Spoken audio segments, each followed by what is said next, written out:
So recently we were walking down the stairs at our house, and my son saw a stick insect and completely freaked out. This is in the Netherlands. For those that don't know, stick insects, I don't know what they're called here. They're probably about the size of this. And he completely didn't want to look at it. So I thought I would bring a couple of things which is a nice comparison and something that I've forgotten about being here for the last few years. So the first thing is the bugs, insects and creatures that live in Australia in comparison to the Netherlands.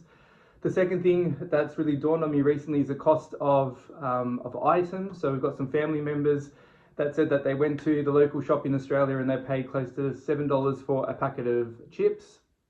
So that would be equivalent to maybe to €3 or €4, which is quite significant. So I want to talk about some of that as well. And the third thing was holidays. So over here, especially for school holidays, the kids get an abundance of those. So I want to talk a little bit about that as well. So first and foremost, let's start with the creatures. So I had a bit of that reflection moment, like I said, a few days ago. And in particular, I guess when I was living back in Oz, we had regularly had huntsmans. So very big furry spiders. They don't do anything. They look huge and they just walk around the house. Get rid of a lot of the mosquitoes and those types of things, but they are quite big and quite ugly looking. And I think the kids have forgotten about those, but you kind of get used to sort of seeing that. In the Netherlands, there's sort of like a black house spider, which is probably a little bit smaller, looks a little bit creepy, but from what I understand, they don't do much as well. But that's something that we've started to realise is that the creatures that we were used to and we sort of got accustomed to back in Australia, now we sort of see some big things here and the kids in particular get quite frightened. We also used to have redbacks. So for those that don't know, redback spiders are quite small but very, very poisonous. So we used to have them in the shed in the backyard. And for those that just to paint a picture, I didn't live in outback Australia. I lived in inner city location. So this was pretty much 5 kilometers from the local CBD. So basically the city. And yeah, we used to have to spray the shed, which was a very small shed, because a lot of the time we used to be sort of full of redbacks, and having 2 young children running around, that was obviously not ideal. And that we probably do that once or twice a year just to kind of get rid of them.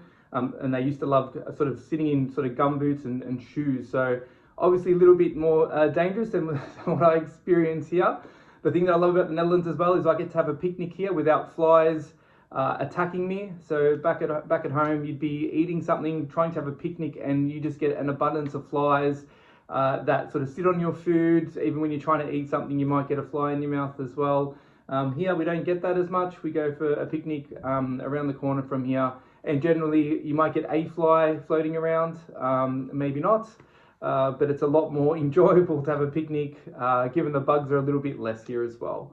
So as you're all aware, so I guess everything in Australia is there to pretty much to harm you. Here it's definitely a lot more safer, even in relation to obviously bugs and creepy crawlies, etc.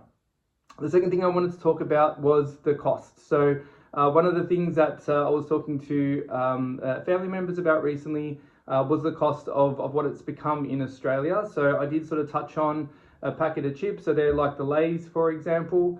So they said, I think it was 7 or 8 Australian dollars, which is maybe 3 or 4, maybe even a little bit more euro.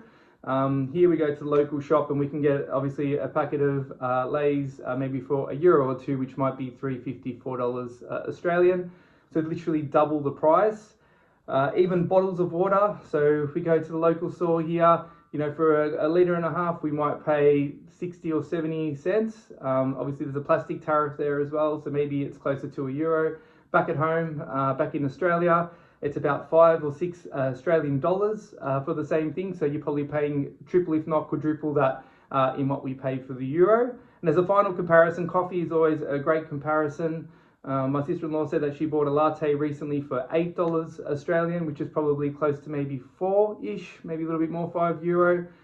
Here you can get a decent coffee for around about €3, which is maybe $4 or $5 Australian.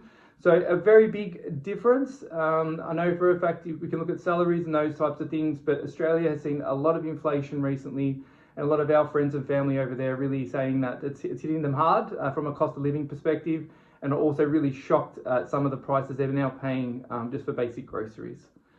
The final one I want to talk about today is school holidays. So one of the things that we've noticed here is the kids are on break a lot more, which has really helped us come together and spend some really good quality time together as well. So even, as we sort of head to this side of the year, there's definitely a lot more even long weekends and those types of things. And obviously being in Europe, you are very closely connected to so many different countries. So even travel makes it so much easier as well to get around and really explore different cultures and those types of things.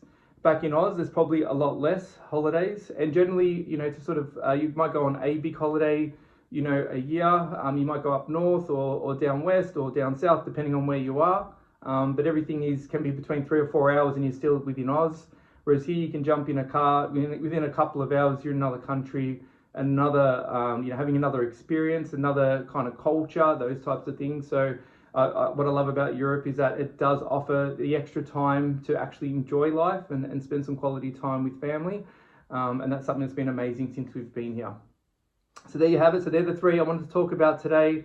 Some reflection moments as well. As always, feel free to comment. As you can see, I do write back to everything that you send my way. Feel free to subscribe as well. And looking forward to doing this again next time. Until then, speak soon.